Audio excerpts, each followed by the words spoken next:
The Marlins, they dropped the series against the Phillies, 3-1 to the Phils. However, we need to look back at how this new look offense is pieced together. The lineup looks the sexiest I've seen in a long time. Johnny Cueto rolling back the years. Sandy Alcantara rolling back 1 year. The Marlins may have lost the series, but boy, oh boy, it was a close series against the Phils. No doubt about it. Look ahead to this Texas Rangers series. A lot of fun. Alex Contreras joining me. This is Locked On Marlins. You are Locked On Marlins, your daily podcast on the Miami Marlins. Part of the Locked On Podcast Network, your team every day.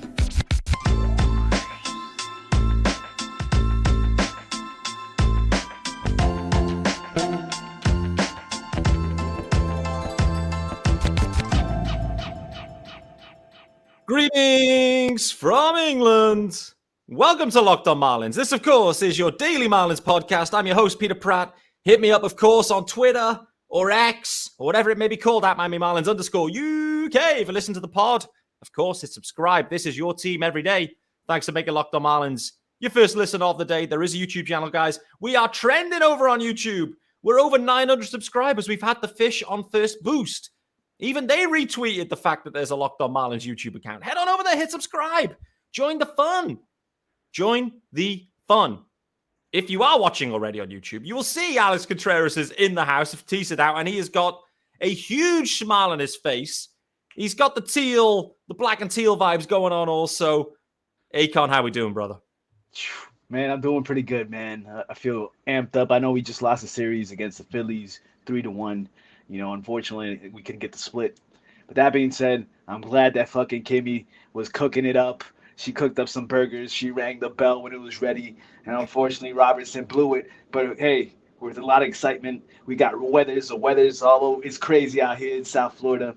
You know, the first time we got the son-father combination of Dave and Ryan Weathers being Miami Marlins, Florida Marlins. And, you know, there's a lot of excitement. There's a lot of excitement. I know people are bummed out. You wanted other target names, whatever. But Kimmy was cooking. Kimmy did her thing. Kimmy added to this lineup. And Jesus, we're alive. I feel alive. I feel alive, brother. I love that statement, by the way. You were down at the ballpark yesterday, recording this immediately post-game, pretty much after Game 4. You were down there yesterday, mate. You were getting wine and dine down there, I believe. You had you're in the big boy suites, but also there was some $5 burgers rolling around, mate. For those that have seen on Twitter earlier, I came down this morning. I didn't know the result. I didn't see any of the action. I did my usual routine, rocked down, social media off, MLB app on. I'm going to watch the game without spoilers in full. I turned it on. It went straight to the 12th inning and showed me the end of the game. And that's all they had. They had nothing else on MLB TV. But the score line, the box score suggests it was one hell of a game, mate. I saw Fish Army saying game of the century, Marlins game of the century. I didn't see it. Nevertheless, what was your take, mate? How was the atmosphere and how was the new look offense as well? It was ridiculous. It was really good to be a part of, man. A hell of a game, roller coaster of a game. Holy crap, the emotions. You know, first time in a long time, I took my old man to the game. You know, me and my old man, from time to time, we don't really see eye to eye. But, you know, it happens, right? But it's great that baseball always comes and unites us as a family and have some good old father-son time at the ballpark. We went to go check out the beautiful the museum. I checked it out before, but I guess I really cherished it a lot more because I'm there with my old man, reminiscing old memories, going back down memory lane, 97 and 03. Everything was dope. We got $3.50 teal beers. You know what I'm saying? So for those who don't know, when they open the doors to Lone Depot Park, they got $3.50 beers going from IPAs to Budweisers to whatever you want, right? Teal effect. My dad was like, "What the hell? Why is the beer teal?" I was like, "What are you nuts? You're wearing a teal jersey, Dad." So we shared a couple brews. It was Jake Burger's debut. The burgers were $5. My old man said $5. He normally $15. My man got 3. He crushed 3 burgers. He was amped up, right? And then like I got put on. A special shout out to Mr. Bradley Johnson. for hooking us up. We got some sweet. When I say sweet, I'm talking about some sweet seats. You know what I'm saying? And then we walk in there, and I'm thinking, oh yeah, we're sitting in front of the suite, Dad. And they were like, no, you're sitting in the suite. So I felt kind of like I had the Kim vibe going on. I was in the suite, all inclusive with the food, with the hot dogs, the chicken tenders, and I'm amped up. I'm like, damn, this is great. Free drinks and everything. They didn't have no alcoholic beverages, but you know me, I'm always ready to go. And the funny thing was, I'm taking it all in. I'm excited. I'm there with my old man. We're watching the game. And my dad's like, I can't believe I ate 3 burgers when they had free food in here. So I was like, Pops, come on, man. You spent like $17 total between the parking, the beers, and the burgers, and you're complaining? Like, oh, my days. Oh, man. But it's hysterical, mate. How did the Let's Go Marlins chant go down in the suite, by the way? Was that well received or not? Oh man, it was great. It was great. We were around a group of kids, and like we had the chairs were off the chain. I'm talking about like I had sat in the second level of Lone Depot Park, and the seats are pretty comfortable because they got cushions. But the suite seats are like holy, like leathered all the way up. Like you think oh man, listen to it. I was like, man, this bang for your buck is definitely worth it. So if you ever want to go check out a game, you know what I'm saying? I'm normally the guy who goes sits behind home plate, all inclusive. But the suite, nice way to go. Banging on the metal. Let's go, Marlins. I knew it. It was lit. We were turned up. Beat the Phillies. So you know what I'm saying? We were excited. We were amped up. I kept telling my pops, like, hey, we're out here watching La Regadera. We're watching El Crudo. This is the first time in a long time we got so many nicknames on our team, amped up about it. We saw Josh Bell come in. He was like, damn, this guy's big as hell. He is man, big. 4 for 5, key base hits, hit bomb from the left side, base hits from the right side. Jazz goes back to back with them. It was ridiculous. Oh, man. Hey, on side note, Jazz Chisholm got an absolute cannon. I don't know what happened. I know he's fast, but I felt like he got more zip on that fastball from the outfield now. He's just gunning it. So, oof, man, I could just keep on going. It felt good. What a day. It felt real. We were down 5-0, but I kept telling my dad, hey, listen, the Marlins have that fight in them. The fighting fish, they got that dog in them. It's been the first time in a long time. That, and you can relate to me that, damn. I haven't seen a Marlins team this united, and I feel like the spark plug that they needed in Bell and Berger just in time. Shout out to Jake Berger, automatic. He already became a fan favorite. My God, that Marlins should just make $5 burgers every day. Absolutely. Why'd they change it? I mean, the funny thing is, just on that topic specifically, there was something I saw when there was 32,000 there last week on the Saturday game. I think they sold 500 burgers or something. They had, like, I don't know, 16,000 people there, and they sold 2,000 burgers. I mean, your dad, was half of them, but they made more money overall by having the prices set accordingly. So maybe that's it, right? Just get everyone buying. Don't price it out of everyone's budget, So get the burgers rolling. But this is it, though, mate. Like yesterday, the first time, and we've just watched Game 4 today, and the lineup was similar, but yesterday was the first time we saw that, and all of a sudden, the offense, it's a very different looking offense now, right? I mean, that's the main thing after the deadline. You know there's a power threat with Josh Bell. You know there's a power threat with Jake Berger. Jazz Chisholm's back as well. All of a sudden, this lineup looks like a proper, if this lineup, you look at this in a playoff round, in a wild card series, you go, this team could do some damage. And then you look at the pitch and go, oh, Sandy Alcantara's going in game 1, Luzardo in 2, and Yuri Perez in game 3. Oh, okay, this team could do some damage. They've got work to do to get there, but the offense, Kim prioritized it, mate. You've already called it out that she had a great deadline. I think she did. If you could grade her deadline, where does it sit for you at this point? Initially, when I saw it, I was like, B-. But after seeing the guys play, I'm going to go ahead and say B++. Yeah. I'd give it an A-, but Robertson's been fucking up. Hell of a debut. He started well. I mean, me and Sean, we recorded earlier this week, and we're like, hey, wow, it's amazing to see the Marlins have actually got a closer, a guy that strolls out there, and it looks no sweat. Next thing is, he's getting absolutely blown up. Man, so that's not been great. I had the discussion with my boy, and we were talking about Sandy's. He's cruising through 8. He's only at 100 pitches. Do you let him back out? And I'm like, you know what? Hell yeah, I would let him back out. But at the same time, like, why do we trade for a closer? You got to give the ball to the closer. You got to let Sandy know that he trusts his closer. And then here comes freaking Robertson and just kind of, I don't know. I guess he got the blowies out the way. Hey, look, I like blowies. You like blowies. You know what I'm saying? But damn, 2 in a row down. Come on, my man. Let's settle down here.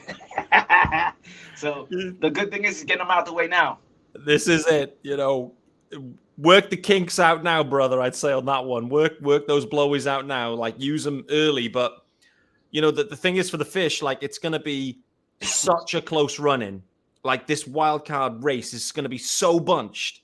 The Phils are in the mix. Obviously, the Marlins are in the mix. The Giants are in the mix. The Reds, Brewers, like, who knows with the Cubs and Padres? Like, they can get back in the mix. It's going to be so close. So the Marlins, they haven't played great ball after the All-Star break, to be honest with you. They haven't been what we saw in the first half of the year where they were winning those games. They found the way to be the opposite of that after the All-Star break. And you kind of come away feeling like, man, they left a few games there in that series against the Phils. They left a few games in that series against the Rockies and the Orioles. Like, you turned to every one of the series we played since the All-Star break, and there's been at least one game in a series where you go, should have had that one. Could have, would have, should have, I know, but that's been the problem. They just haven't been as on it. You know, every team has a bad run, a sticky patch through a year. 162, you can't be at this level all the way. They've dipped. Kim's added to it, mate. I think she's done well. And I think that's going to give them the boost at just the right time. What about you? I mean, hey, listen, we had a hell of a first half. You know, La Regadera, Luis Arraez did his thing. Jorge Soler giving me reason, hip, hip, Jorge, again, you know what I'm saying? But it feels good that Kim went out and made these moves because these guys don't have to really press. Like, you don't really need Luis to really press, Jorge to really press. You know, like, it's going to take a little bit of a weight off the shoulders of DLC and Jesus. I love the lineup I saw that got thrown out. I actually like today's lineup a lot more than yesterday's. I was kind of pissed. Like, why we got Avi in here? Like, damn, Avi. I'm kind of like fed up with Avi. Everybody knows a lot of people fed up with Avi, right? But I was like, why take out DLC when he's been doing his thing? And I just love how DLC responded today. He came out, double, hit his 50th career double, hit a home run. He's approaching 20 home runs on the season. So I just feel like it's letting a fire under his ass. Like, come on, Skip, you going to sit me down? I'm hot as shit right now. Speaking of another guy's hot as shit, John Birdie, you know what I'm saying? He's doing his thing. Birdie Ball. And I just, I'm excited to see this team because we have depth, we have options. You know, before it was like me and Gene Segura, Jesus, a poor guy, he got traded, he got shipped off to Cleveland, and they told him, hey, you know how to count? Don't count on us. You're not flying out of here. Stay your ass in Miami. You're DFA. We're eating the cash. Khalil Watson thanks for taking one for the team. I'm happy that we got a Josh Bell, switch hitting, power hitting guy. Nice glove. You know what I'm saying? And like Coop, I know, damn, Sean, I'm sorry, Sean, but I hate to say it, but I told you so. I told you so. It was only a matter of time that we could cover Mr. Glass. And, like, you know what? Change of scene's probably going to do good for him. He's a San Diego Padre now. Nothing but the best wishes for Gary Cooper, you know. And, I had my differences. My always thing was with him was, like, damn, he couldn't stay healthy. And I always call him Mr. Glass. But I feel like, you know, that's not me. Like, it's not the same case of me and Miguel Rojas. Let's not go there. Well, actually, we're going to have to go there because, you know, there's some discussion. I did want to carry on the conversation after the first ad here anyway, because like you, I looked at that lineup today and I saw Brian De La Cruz hitting in 6, Jesus Sanchez hitting at 7. And I think that's amazing for them younger dudes, just taking a bit of the pressure off them. So we'll talk about that shortly. But before we do that, I'll let you know about our good friends over at Sleeper. Yes, sir. And if you want the chance to win more money with less picks, head to Sleeper, where you can win up to 100 times your money on just 2 or more fantasy baseball picks. Yes, sir. And if you had Brian De La Cruz hitting a home run tonight, then you'd have cashed in, babe. Yes, sir. But for Sleeper, you can swing for the fence with up to 100-time payouts. All you do is choose 2 or more players that you like and select more or less on their stat categories like home runs, strikeouts, hits, and more. Get your picks right, and you could win big time. All you have to do is use the promo code LOCKEDON, and you'll get up to $100 matched on your first deposit. Terms and conditions apply. See Sleeper's terms of use for details. Currently operational in over 30 states. Check out Sleeper today. All right, Gotta be guys, welcome back. Here with Peter Pratt and Alex Contreras. The real Akon is in the house, and we are talking Marlins offense here on Locked On Marlins, the Thursday episode. Even though we've just been beaten by the Phils, it doesn't matter. We're hyped. We're up. De La Cruz in 6. Jesus Sanchez in 7. This lineup is looking real long. Even then, if you had John Birdie in the 8 hole or in the 9 hole, let's say, because they like that kind of speed in the 9 spot. Add Birdie in there too. Off day today, like we'll talk about Wendell in a sec, mate, but just the length of this lineup just looks drastically different. And I'm watching every inning thinking there could be runs, there could be crooked number runs at any moment here with this Marlins offense. And I have not felt that since 2017, to be honest with you. You killed it, man. I wanted to sidetrack for a second. I wanted to say, bro, you get so good at reading these ads, bro. The sleeper. I wanted to go back to the sleeper and talk about the sleeper. You said that we can bet on home runs and hits and strikeouts. How can I make a bet that Avi's gonna strike out? You can. I think you can go strikeouts up, or for pitches as well. So yeah, if you want to go for Avi on the strikeouts, then you need to go over on the strikeouts for Avi. Actually, man. I mean, Avi back in the mix, it's fair to say, like, he responded well, like his first game back in particular. Like Avi, a bit like Cueto, we're all thinking this dude's washed, fully cooked. We'll talk about Cueto in a sec, but Avi drops in there like he wants to win. He wants to contribute. Whether he does is another question, but his first game back in particular is like, Avi Garcia statement from him. So if they can get anything out of Avi Garcia at this point, I think that'd still be a win. What about you? Man, I think if he can give us some production as a productive pinch hitter, great. Let him ride the bench. I don't want to take away at bats from DLC or Jesus, but it gives Skip the depth. You know what I'm saying? Now the team really has depth to really plug and play guys wherever you want.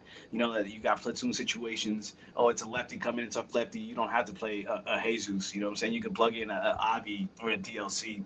Yep. So I like that. I'd like to see that, and the same thing can happen with that you can say about Birdie and Wendell.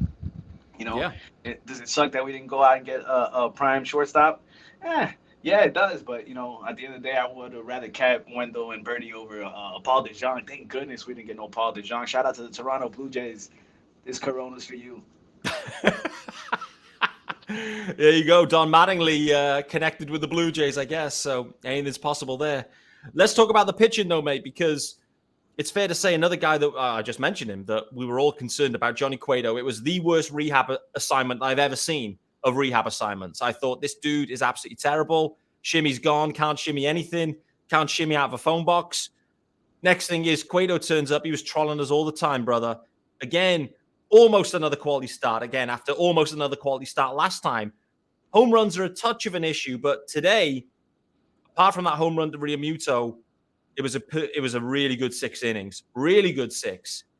He had to carry on into the 7th because the pen was gassed, and I understand why that happened. The Phillies did the same with Lorenzen. They asked him to go deeper than they probably would have wanted to, but it was a needs-must situation.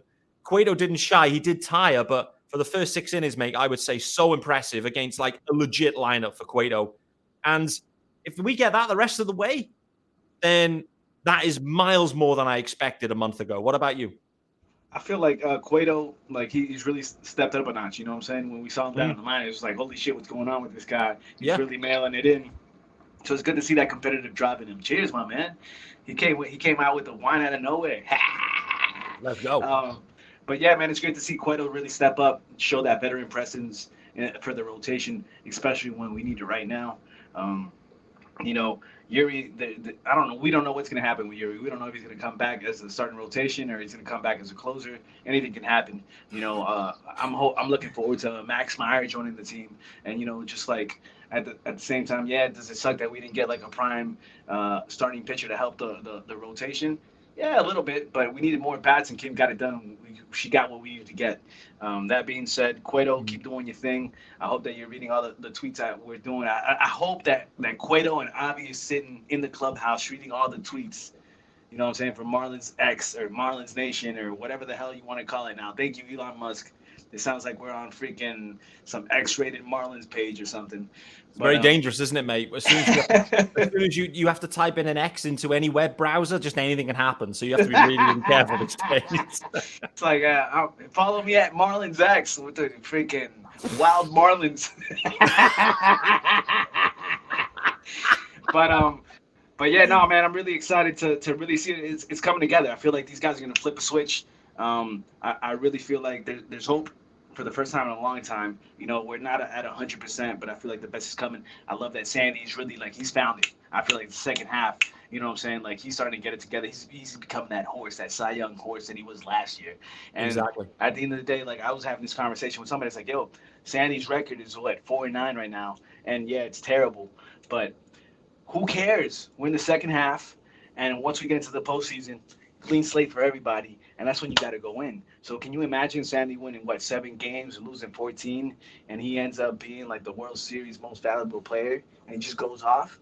Come on, bro. Come on, baby. What better acquisition than that? And if Avi, Jesus, I know I'm super tough on you, and I'm tough because I love my Marlins.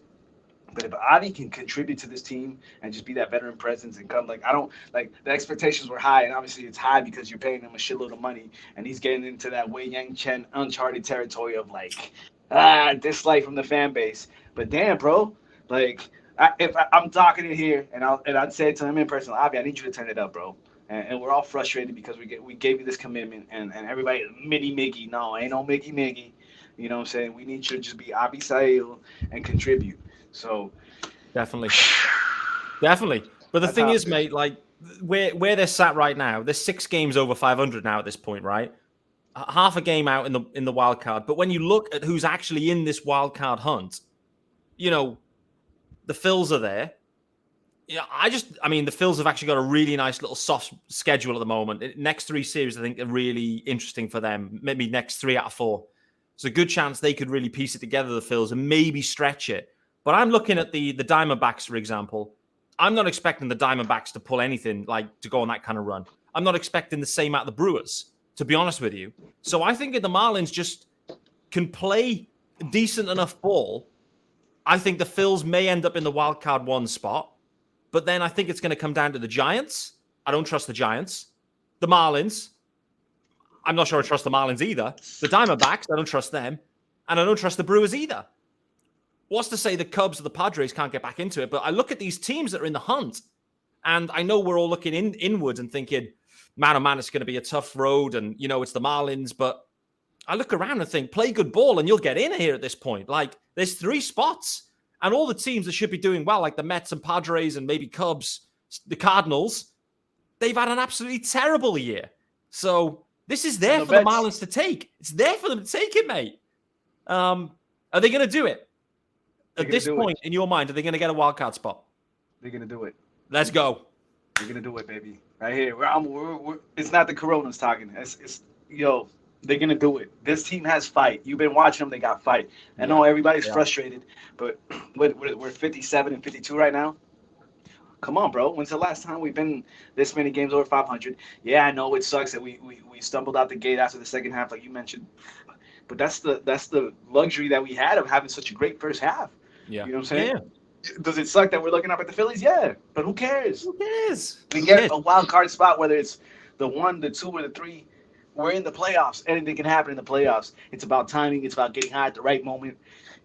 And I feel like this team's going to get hot. Me too. And that's the point I was making earlier. All of a sudden, the lineup looks like a playoff lineup. And you know the rotation's a playoff rotation. You know it. If they can get the bullpen back to what it was, then that's a playoff bullpen as well. Like, anything can happen. Who are you most excited about, though, mate? Let's kind of, look ahead for the rest of the way. Player-wise, I know you talked about Sandy more generally, but maybe from an offensive standpoint, like, who are you most excited to watch now in this Marlins lineup for the rest of the way? Who do you think is going to be the difference maker, maybe, to get them, push them over the top, let's say? Honestly, bro, I see 5 guys in this lineup. 5 guys. When's the last time you can say that? I got 5. We had 2. I had a burger from 5 guys the other day. That was the last time I had it. But anyway, look, man, everybody knows I'm super excited about Jorge Soler. You know, he's at 26 home runs already. Gigante. I love that Josh Bell. He might have 11 home runs or something like that on the season, 12 home runs. He's easily gonna make it to 20, right? Easy. Here's at 25. He's gonna easily make it to 30, 35. You know what I'm saying? 30's being like he's gonna make 35. Watch how he gets hot, right? DLC's on his way to 20.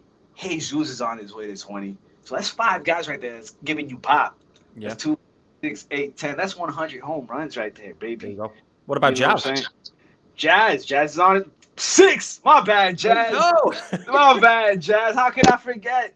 Look at the depth. That's 6 guys in the lineup giving you 20 home runs. Yeah. That's offense, baby. That's offense. I know, Luis Arraez is going to keep doing his thing. Is he going to hit 400? Is he not? I don't care. But right now, he's going to win the batting title. He's going to be the first guy to win the batting title in the AL and the NL since Ty Carew, Rod Carew. My bad. Damn, the Coronas are getting good. Corona premieres. Corona premiere, baby. Premieres. Hey, you got to watch the gut on calories. You got nutty calories here. You can tell he's been living up in the suite. He's gone for the Corona premieres. This is unbelievable. They're $25 a go. My man. I'm with you, mate. This is it. There's six 20-plus home run guys in the lineup. Luis Arraez, the batting champ. He needs to improve his Twitter game, by the way. I just want to call that out. But aside from that, he's looking like a stud. John Birdie, if he's playing at shortstop, he's also having, in some ways, a career year. There's a lot to be excited about here. What about the bullpen, though, mate? What about this closing situation? It sounded like Skip, the Marlins have traded for Robertson to be the closer. He's been inserted straight into the role. It's fair to say a couple of blowies sprinkled in there early. It's not been optimal, but they're going to stick with Robertson, you think, closing out all the way and then just have the lefties kind of behind him? Is that the way you see it going the rest of the way? Man, you got to keep trusting on that veteran track record, right? They keep talking about Robertson being under the wing of Mariano Rivera back in the day. If it doesn't work, maybe I wouldn't be surprised seeing Skip, plug and play. Maybe it's lefties coming in heavy and throw in the puck, drop the puck. I was pissed when I saw Robertson blow the game yesterday again. I was the one that started this shit. Drop the puck! Drop the puck! And then, look, it's not easy to come in and to really save a game. There's Major League Baseball players at the end of the day. But you got to think about Robertson was a Met. Robertson was a Philly. So he has connection. These guys know what he throws. So maybe we got to play it as it goes. All right, Robertson, obviously, he's going to face the Phillies again. Do you want to throw him again out there? If it's a one-run ball game, you got to think about it. Because if it's Bryce Harper coming, it's got Marsh coming, there's a couple of lefties. I'd rather throw in a puck. You know what I'm saying? I think you got to you should be. Call it as you see it. And it's a team sport. It's a team effort. And I think these guys are not going to have a problem whatsoever about putting their ego to the side. I think Puck and Robertson both end up with over 20-something saves on the season. You know what I'm saying? It's not ridiculous. I think they're only 6 away each.